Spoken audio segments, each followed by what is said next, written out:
What if may doppelganger ang asawa mo? Anong gagawin mo? Ako nga pala si Kirsten Ambrosias, taga Baguio City. At ito ang storya ni Liam. Grade school pa lang si Liam ay may crush na siya kay Kirsten. Pogi at matalino si Liam. Maganda din naman si Kirsten. Yun nga lang, di siya sinasagot nito.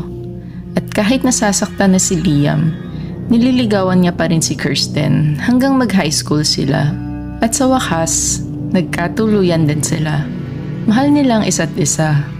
Ngunit pagsapit ng college, tila nag-iba ang mundo ng dalawa. Napunta sila sa Manila pero magkaibang universities ang napasukan nila. At syempre, marami din silang nakilalang mga tao. Pero kahit magkaiba sila ng eskwelahan, nagtsatsaga si Liam na dalawin si Kirsten. Nakakalungkot lang na nag-iba ang puso